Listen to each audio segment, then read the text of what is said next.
ഏറെ കോളിളക്കം സൃഷ്ടിച്ച തൃശൂർ കണിമംഗലം കൊലപാതക കേസിൽ 2 പ്രതികളും കുറ്റക്കാരെന്ന് കോടതി. ക്രിസ്റ്റഫർ നഗർ സ്വദേശി മനോജ്, കണിമംഗലം സ്വദേശി ഷൈനി എന്നിവരെയാണ് കുറ്റക്കാരെന്ന് കണ്ടെത്തിയത്. 2014 നവംബർ 19-നായിരുന്നു കേസിനാസ്പദമായ സംഭവം. വിവരങ്ങളുമായി സുരജ് സജി തൃശൂരിൽ ചേർന്നു. അതിനുമുമ്പ് ഒരു പ്രതികരണം. ഇന്ത്യൻ ശിക്ഷാ നിയമം 394, അതായത് ഒരാളെ ആക്രമിച്ചോ കൊലപ്പെടുത്തിയോ ആളുടെ വീട്ടിലെ സാധനങ്ങൾ അല്ലെങ്കിൽ ആളുടെ സാധനങ്ങൾ കവർച്ച ചെയ്യുക, രണ്ടാമത് രാത്രി സമയത്ത് കൊലപ്പെടുത്തണമെന്നുള്ള ഉദ്ദേശത്തോടു കൂടിയോ അല്ലെങ്കിൽ ആക്രമിച്ചോ സ്വർണമോ പണമോ കവർച്ച ചെയ്യണമെന്നുള്ള ഉദ്ദേശത്തോടു കൂടി വീട്ടിൽ അതിക്രമിച്ച് കയറുക, അതിനുശേഷം പിന്നീട് തെളിവ് നശിപ്പിക്കുക തുടങ്ങിയ വകുപ്പുകൾ പ്രകാരം ഈ 2 പ്രതികളും കുറ്റക്കാരാണെന്ന് കോടതി കണ്ടെത്തി.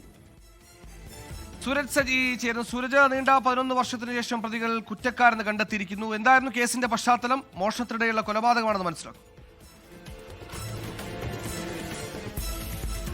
സുഹൈൽ, 2014 തൃശൂർ കണിമംഗലത്ത് വിൻസെന്റ് എന്ന് പറയുന്ന പ്രായമായ ആൾ കൊല്ലപ്പെടുന്ന. വിൻസെന്റും ഭാര്യ ലില്ലിയും മാത്രമായിരുന്നു ഈ വീട്ടിൽ താമസിച്ചിരുന്നത്. അയൽവാസിയായിട്ടുള്ള ഷൈനി എന്ന് പറയുന്ന ഈ യുവതിയുടെ സുഹൃത്തുമായി ചേർന്നുകൊണ്ട് ഈ വീടിനകത്ത് കയറി മോഷണം നടത്തുകയായിരുന്നു. ഇരുവരും ഈ പുറത്തുപോയി തിരിച്ചു മടങ്ങി വരികയായിരുന്നു. വിൻസെന്റും ലില്ലിയും പുറത്തുപോയി മടങ്ങി വരുന്നതിനിടയിൽ ഇവർ വാതിൽ തുറന്ന് അകത്തേക്ക് കയറുന്നതിനിടയിൽ ഈ ഗ്ലൗസും മറ്റുമൊക്കെ ധരിച്ചെത്തിയ സംഘം ഇവരെ മുന്നോട്ട് തള്ളി വീഴ്ത്തി പിന്നീട് ഇവരെ ആക്രമിച്ച് കീഴ്പ്പെടുത്തി ഈ സ്വർണവും അവിടെ ഉണ്ടായിരുന്ന പണവും കവരുകയായിരുന്നു. ഇതിനിടയിലാണ് ഈ മർദ്ദനത്തിൽ പരിക്കേറ്റ് വിൻസെന്റ് മരിക്കുകയും ചെയ്തത്. ഈ കേസിലാണ് ഇപ്പോൾ ഈ 4 പ്രതികൾ ഉണ്ടായിരുന്നു. അതിൽ 2 പ്രതികൾ കുറ്റക്കാരാണെന്ന് കോടതി കണ്ടെത്തിയിരിക്കുന്നത്. അതിൽ പ്രധാനമായും ഈ ഷൈനിയാണ് ഈ കേസിലെ മുഖ്യ ആസൂത്രക. അതുകൊണ്ട് തന്നെ ഷൈനി കുറ്റക്കാരിയാണെന്ന് കണ്ടെത്തിയിരിക്കുന്നു. അതോടൊപ്പം തന്നെ ഷൈനിയുടെ സുഹൃത്തായിട്ടുള്ള ക്രിസ്റ്റഫർ സ്വദേശി മനോജിനെയും കുറ്റക്കാരനാണെന്ന് കോടതി കണ്ടെത്തിയിരിക്കുന്നു.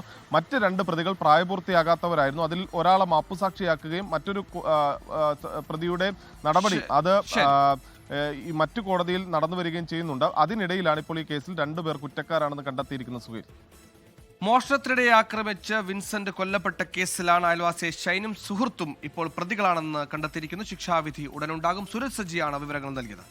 ലോകത്തെവിടെയായാലും ഏത് സമയത്തും 24 വാർത്തകളും ഓഗ്മെന്റഡ് റിയാലിറ്റി പാക്കേജുകളും എക്സ്പ്ലെയിനറുകളും വിശദമായി കാണാൻ ഞങ്ങളുടെ യൂട്യൂബ് ചാനൽ നിങ്ങൾക്ക് സബ്സ്ക്രൈബ് ചെയ്യാം.